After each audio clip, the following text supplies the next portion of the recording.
ኦቲዝም በማህበራዊ መስተጋብር በመግባባትና በባህሪ ላይ ተግዳሮቶችን የሚያስከትል በአንጎል መደበኛ እድገት ላይ የሚፈጠር ውስብስብ የነርቭ ልማት መታወክ ነው። አብዛኛውን ጊዜ በህፃንነት የመጀመሪያዎቹ 3 ዓመታት ውስጥ የሚታይ ሲሆን ከቀላል እስከ ከባድ ምልክቶችን ያሳያል። በሐዋሳ ከተማ ኦቲዝም ላለባቸው ህጻናት የተለያዩ የቴራፒ አገልግሎቶችን እየሰጠ የሚገኘው ብራይት ኦቲዝም ማዕከል ስለ ኦቲዝም ይመለከተኛል በሚል መሪ ቃል የግንዛቤ ማስጨበጫ የእግር ጉዞ አካሂዷል። የማዕከሉ መስራች ወይዘሮ ትዕግስት አበበ በልጃቸው ምክንያት የተመሰረተው ብራይት ኦቲዝም ማዕከል ለበርካታ ልጆች የቴራፒ አገልግሎት እየሰጠ መሆኑን ገልጸዋል። የምናደርገው ምንድነው? መጀመሪያ የማረጋጋት ስራ ነው የምንሰራው። እናስቀምጣቸዋለን።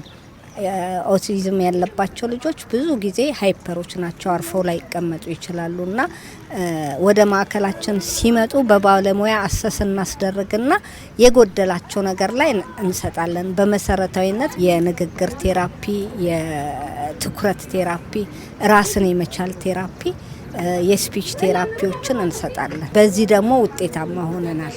በኢትዮጵያ ስለ ኦቲዝም ያለው ግንዛቤ ከጊዜ ወደ ጊዜ እየጨመረ ቢመጣም አሁንም በህብረተሰቡ ውስጥ በሚታዩ የተሳሳቱ አመለካከቶች ምክንያት ከፍተኛ ተግዳሮቶች መኖራቸውንም ወይዘሮ ትዕግስት ተናግረዋል።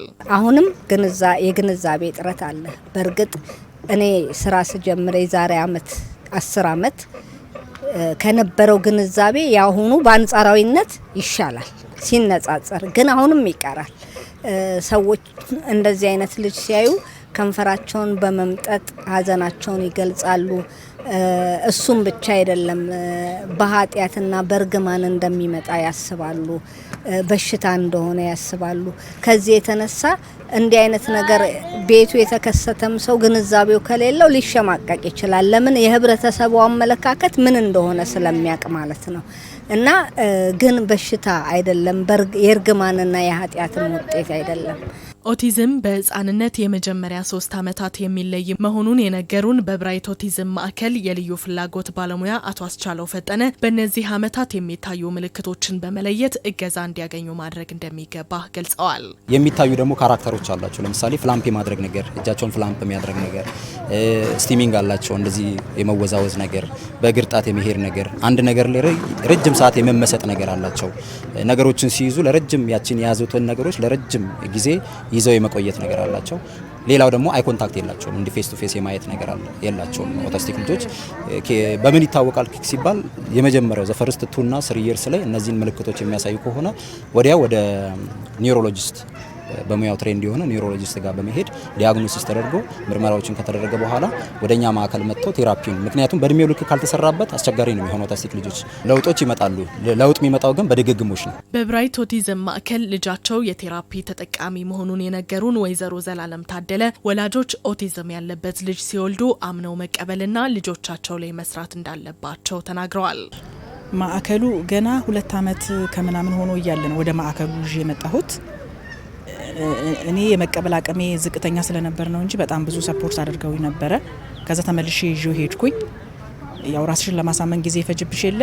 ማዕከሉ ግን አሁን ልጄ እዚህ ከገባ በኋላ ብዙ ለውጥ አለው። ልጄ በጣም እኔም ሰርቼ ነው ያመጣሁት። ሳመጣው ከነበረበት ነገሮች ብዙ ሰርተን ያመጣሁት። እዚህም ከገባ በኋላ በጣም በቃ ጥሩ ላይ ነው ልጄ። በጣም አሪፍ ነው። በጣም በተለይ ዘንድሮ ቃላቶች እያወጣ ነው። አንደርስታንዲንጉ በጣም ጥሩ ነው። ጀነራል ናውሌጅ አለ። ቤት ውስጥ አሁን ስራ ጎበዝ ነው ልነግርሽ ከምችለው በላይ ዘንድሮ በጣም ለውጥ አለው። 4ኛ ዓመቱ ነው እዚህ ትምህርት ቤት ከገባ፣ ጥሩ ላይ ነው አሁን። በመጨረሻም የማዕከሉ መስራች ወይዘሮ ትዕግስት አበበ ህብረተሰቡና የሚመለከታቸው ባለድርሻ አካላት ኦቲዝም ያለባቸውን ልጆች ለመርዳት የበኩላቸውን እንዲወጡ ጥሪ አቅርበዋል። እነዚህን ልጆች እኔ እንደ እናት ሆኜ ጀመርኩኝ። 60 ደረሱ።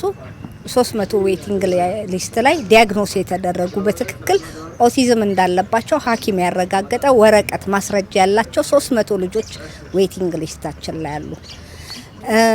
እንግዲህ እነዚህን 300 ልጆችን ጨምሮ ለመያዝ ቦታ ይፈልጋል። አሁን ያለንበትን ቦታ ተከራይተን ነው። ሲቀጥል ደግሞ የሚመለከታቸው ባለድርሻ አካላት አሉ። ከመንግስት ትምህርት ቢሮ ሊሆን ይችላል፣ ጤና፣ ሴቶችና ህጻናት ብዙዎች ይሄንን ነገር መተው ትኩረት በመስጠት በመጎብኘት በማበረታታት ሊረዱ ይገባል። ሌላው ምንድነው? ቦታ እንፈልጋለን።